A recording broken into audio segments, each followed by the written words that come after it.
So my name's Andetria. Most people call me Ria. I'm 24 years old. I was born in San Francisco and raised in Miami, Florida. I'm a mother to an amazing 2-year-old named Mia. I love animals. Growing up, I was really shy, so animals were kind of like my first friends. Let's see. Currently, I'm an IT support intern at Airbnb. I acquired this internship through Europe, which is a 12-month intensive technical training program for young adults like myself. I am also a student. Prior to Europe and just being in California in general, I was in Miami, Florida, working as a youth care lead at a shelter for undocumented children run by the Department of Health, is it?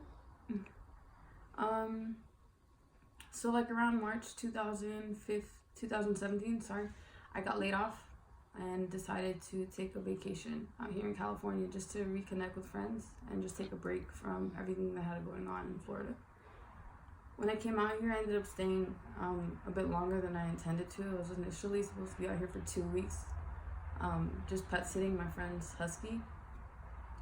That 2 weeks became like 2 months. I decided to go to my family reunion, which was in Oregon that same year. And when I went to this family reunion, I actually ended up in a terrible car accident where I broke my arm. I almost knocked out my front tooth and almost flew off like a 200-foot cliff. But I didn't. So after I broke my arm, I missed like 3 or 4 flights back home to Florida, and I just ended up staying. So that's how I ended up here in California. Tell us a story of an impactful experience in your life that shaped who you are. I think one of the most impactful experiences I've had in my life was being hospitalized in a nursing home for 3 months. This happened at the age of like 22. So like as I was saying before, I was in a really bad car accident. I broke my arm. I have a scar here. After I broke my arm, I needed to get metal put into my arm just because my orthopedic surgeon said that if I didn't get this metal put into my humerus, that it wouldn't heal right. What actually ended up happening was when they gave me the surgery, I guess one of the screws wasn't disinfected properly. So I ended up over a period of 6 months developing an infection called osteomyelitis, which is basically a bone infection that happens after an infection is left untreated for extended periods of time.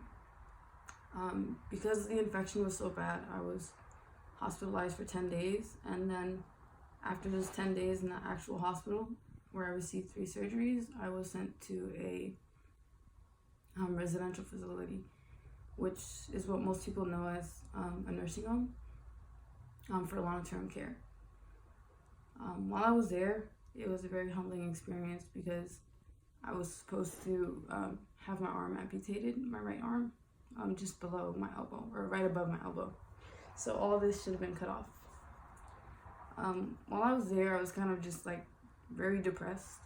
When I came into the hospital, I was just angry. I didn't want to be there.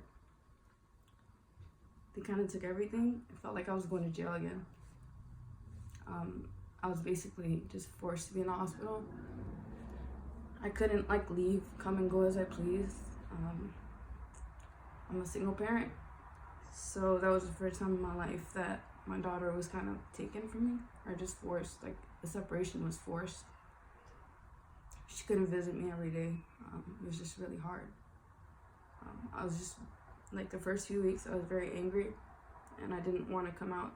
I was refusing all my medications, refusing most of my treatment. And just slowly but surely I started to, I guess, kind of interact with the other residents there. It was just very humbling because a lot of things that I had, like visitors at all, even if they were only allowed to come during visiting hours, I still had visitors. I had people who cared about me, who like wanted to see me every day, or would at least who would at least call me.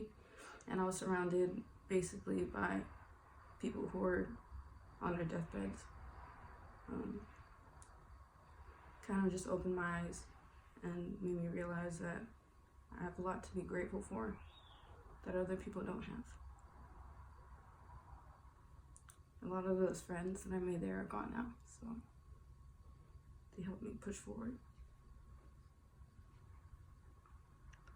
What roadblocks do you see ahead of you in life that might hold you back from achieving your aspirations? My roadblock, the biggest one, has been, and I think will always be myself. Just because I disqualify myself for a lot of things before I even try. I can always find like a million reasons to not do something or not try or tell myself that I'm not good enough for something. Because it's easier than actually trying and putting in the effort. And I guess I'm afraid of trying and putting in the effort and then failing. So not trying is easier. And I think that when I do try, things generally turn out okay, or the way I want them to. But I have like this irrational fear of failure, and it holds me back from a lot. That's all.